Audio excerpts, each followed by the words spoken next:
ମୁଁ doctor Kamakhya Prasad Panda, president JDA MKCG MCH Brahmapur.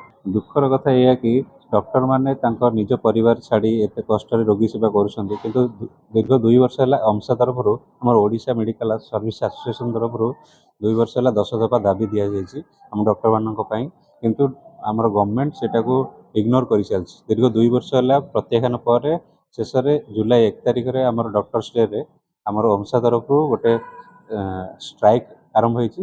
ସେଥିପାଇଁ ଆମେ junior doctor association MKCG MCH ଆମେ ସେଟାକୁ ସପୋର୍ଟ କରୁଛୁ। ଆମେ କଳା ବ୍ୟାଚ୍ ପରିଧାନ କରି ଏବେ ଆମେ ନର୍ମାଲି ସପୋର୍ଟ କରୁଛୁ, କିନ୍ତୁ ଆମର ଏବେ ବି ରୋଗୀ ସେବା ଯେମିତି ଚାଲିବା କଥା ଚାଲିଛି। ଆମର ସବୁ ପିଜି ଆମର ଫାକଲ୍ଟି ମାନେ ଏବେ ବି ସେଇ ଯେମିତି ଆଗରୁ ଡ୍ୟୁଟି କରୁଥିଲେ ସେଇଭଳି ଡ୍ୟୁଟି କରୁଛନ୍ତି। କିଛି ବି ରୋଗୀ ସେବାରେ ମାନେ ପ୍ରୋବ୍ଲେମ୍ ହେବାର ନାହିଁ। ଆଜି ଷ୍ଟ୍ରାଇକ୍ ହେବାର 3rd ଡେ, କିନ୍ତୁ ଏବେ ଯାଏଁ ବି ଆମର ଗଭର୍ଣ୍ଣମେଣ୍ଟର କିଛି ବି ଆମ ସହ କନସଲଟେସନ୍ ଟାଇପ୍ର କିଛି ବି ସେଇଭଳି ଆମ ସପୋର୍ଟରେ କିଛି ବି ନ୍ୟୁଜ୍ ଆସିବାର ନାହିଁ ଏବେ ଯାଏଁ ବି। ସେଥିପାଇଁ ଆମେ ସେଟାକୁ ଦୀର୍ଘ ନିନ୍ଦା କରି ଆମେ କଳା ବ୍ୟାଚ୍ ପରିଧାନ କରି ସେ ଷ୍ଟ୍ରାଇକ୍କୁ ଆମେ ସପୋର୍ଟ କରୁଛୁ।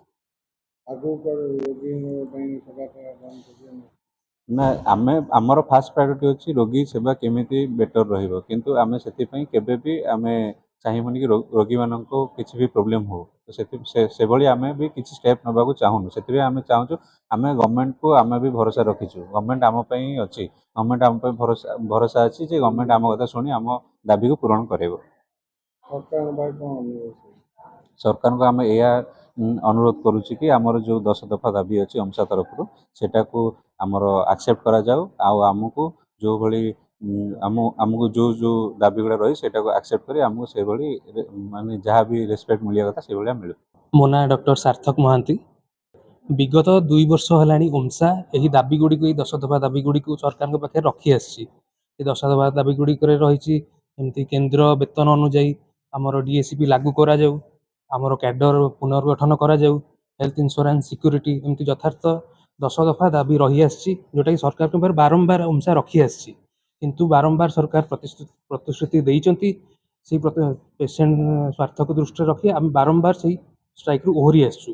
ଗତ ଡିସେମ୍ବର ମାସରେ ଓମ୍ସା ଷ୍ଟ୍ରାଇକ୍ କରିଥିଲା, ଆଉ ଜାନୁଆରୀ 9ରେ ସରକାର ପ୍ରତିଶ୍ରୁତି ଦେଇଥିଲେ ଯେ 3 ମାସ ମଧ୍ୟରେ କାର୍ଯ୍ୟାନୁଷ୍ଠାନ 3 ମାସ ମଧ୍ୟରେ ଆଲୋଚନା କରାଯିବ, କିନ୍ତୁ 6 ମାସ ହେଇଗଲାଣି, କିଛି ନା ଆଲୋଚନା କରାଯାଇଛି ନା ମିଟିଂ କରାଯାଇଛି।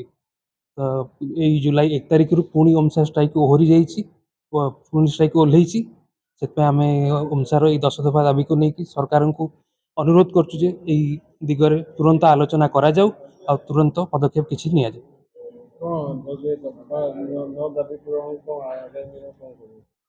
ବର୍ତ୍ତମାନ ଆମେ ଯେମିତି ପେସେଣ୍ଟ ସ୍ୱାର୍ଥକୁ ଦୃଷ୍ଟିରେ ରଖି ଯେମିତି ପେସେଣ୍ଟ ଚିକିତ୍ସାଟା ବ୍ୟାହତ ନ ହେଉ, ଆମେ କଳା ବ୍ୟାଚ୍ ପିନ୍ଧି କାର୍ଯ୍ୟ ନିର୍ବାହନ କରୁଛୁ।